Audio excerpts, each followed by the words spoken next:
Baik, kembali kita akan lanjutkan pembahasan kita pemirsa bersama dengan narasumber malam hari ini. Bu Erma, tadi sudah disampaikan oleh Kepala BNPB bahwa modifikasi hujan atau modifikasi cuaca ini dipilih untuk bisa menahan curah hujan yang diprediksi masih akan terus terjadi hingga 8 Maret. Seberapa efektifkah sih Bu sebetulnya skema ini kemudian dilaksanakan?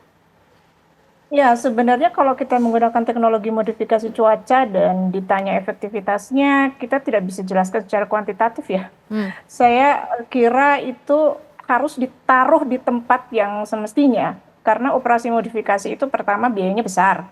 Sekali terbang tuh berapa? Bisa ditanyakan lah, gitu. Biayanya besar sekali. Nah, dan dia ada di solusi yang jangka pendek banget, sangat short term. Serta seharusnya dia itu berada dalam strategi secara keseluruhan, secara komprehensif menjadi solusi tadi yang dikatakan Mas Andi itu. Jadi secara komprehensif merupakan solusi pengendali banjir. Jadi dia hanya short term, sangat ya. singkat gitu. Kita nggak bisa andalkan gitu ya, secara terus-menerus juga gitu. Dan karena efektivitas dan biayanya begitu besar, sementara kita sedang efisiensi, apakah tidak sebaiknya itu menjadi investasi untuk membangun yang di darat gitu ya, yang tadi ya fokusnya kepada pengendali banjir yang ada di hidrologinya gitu, di daratnya gitu. Saya kira perlu ada ya pemikiran strategis yang apa ya, yang karena berhubung kan kita alokasi anggaran sangat Ya. terbatas ya Mbak ya. Tadi aja di mention terus sama Mas Andi, ini gimana nih?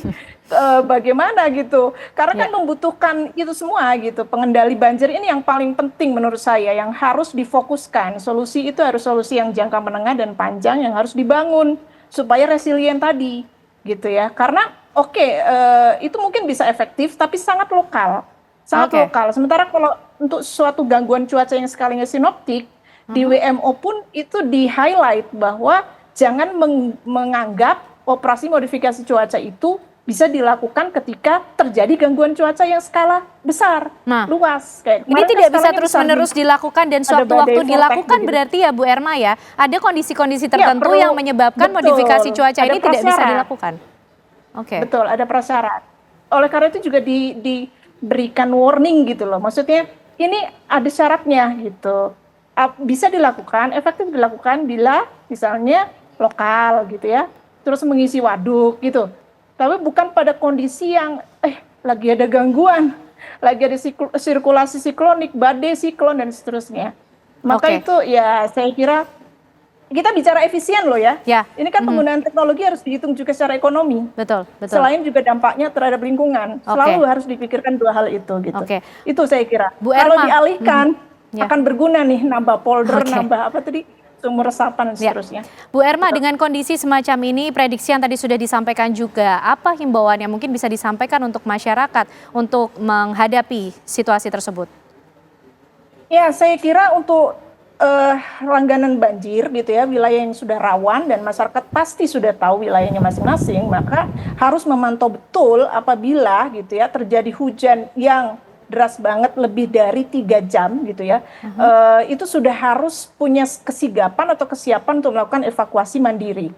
Karena saya kira masyarakat sudah mengetahui lingkungannya gitu Mbak. Jadi dia pasti sudah tahu. Biasanya kalau seperti ini, nah yang di luar perkiraan adalah kalau yang tiba-tiba gitu. Seperti yang di Bekasi tuh tiba-tiba 3 meter datang gitu. Nah, Oke. itu juga apalagi gitu ya, perlu diantisipasi. Karena ini masih ada tanggal 6, tanggal 7 akan ada modulasi peningkatan hujan lagi karena ada rambatan ya dari Sumatera. Sekarang hujannya sih di Sumatera semua nih, belum merambat ke Jawa. Nah, Oke. ketika merambat besok itu harus bersiap-siap lagi, khususnya untuk sekali lagi Jawa bagian barat, termasuk Jabodetabek dan wilayah-wilayah di selatan ya, Bogor, Bandung, Purwakarta, saya kira harus memiliki kesiapan untuk menghadapi tanggal 6 dan tanggal 7. Saya kira itu Mbak. Oke, Dari baik. saya. Itu adalah himbauan yang disampaikan Bu Erma untuk menghadapi bagaimana situasi di jangka pendek. Mas Andi mungkin juga melengkapi. Kalau himbauannya untuk pihak-pihak terkait sehingga bisa mengatasi banjir, tidak hanya kemudian mengendalikan banjir saja.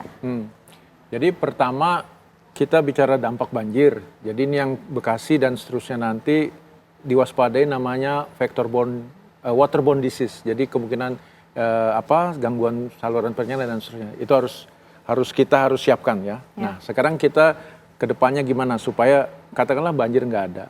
Pertama saya setuju tadi yang evaluasi tata ruang. Kembali ke basicnya, ke ecoregionnya. Nanti kita lihat berapa yang sudah terlanjur tidak sesuai. Deviasinya berapa. Nah disinilah kemudian bukan hanya Pak Gubernur, Bupati, Wali Kota yang ada di kawasan Jabodetabek itu harus sepakat untuk mengurangi tekanan urbanisasi. Selama ini tata ruang mungkin selalu melihat investasi, saatnya sekarang melihat pemulihan lingkungan, kembalinya ke alam sebagai investasi ekonomi juga, bukan sebagai cost center. Nah ini yang kita harapkan nanti sebenarnya ada Dewan Aglomerasi Jakarta ya, itu ada di Undang-Undang 2 2024. Ada ketua Dewan Aglomerasinya, sampai sekarang kita belum perpresnya belum ada. Nah di situ sebenarnya nanti ada 7 urusan yang bisa dikerjasamakan semua. Salah satunya pengendalian banjir. Nah kalau ini bisa dieksekusi, maka Kang Deddy nggak sendirian, Pak Mas Pram tidak sendirian, dan Pak Andra juga nggak sendirian. Mereka harus bekerja sama karena ini menyangkut jangan dibuka lahan ini, ini nggak boleh dikonversi. Tentu ada take and give antar daerah-daerah tersebut, dan inilah yang harus dibahas di dalam Dewan Aglomerasi itu. Titik-titik yang kritis itulah yang kemudian treatmentnya seperti apa. Kalau kita udah tahu treatmentnya, wah ternyata mahal nih, ternyata ini ya berarti cari pembiayaannya secara sama-sama. Dan mudah-mudahan kita kalau tahun depan lagi tidak lagi kita membahas banjir yang segini parah. Betul, itu menjadi harapan terbesar kita. Semoga tidak setiap waktu kita harus membahas masalah yang sama. Kalau kita bilang masalah klasik, kita harapkan para pemangku kebijakan ini bisa duduk bersama untuk betul-betul memikirkan investasi jangka panjang untuk lingkungan dan juga alam. Terima kasih Mas Andi, terima kasih juga Bu Erma malam hari ini sudah membagikan informasi dan juga prediksinya untuk bisa disikapi dengan bijak oleh masyarakat. Dan pemirsa, tentunya Apa Kabar Indonesia Malam masih akan kembali hadir untuk Anda dengan sejumlah informasi lainnya. Sesaat lagi kami kembali.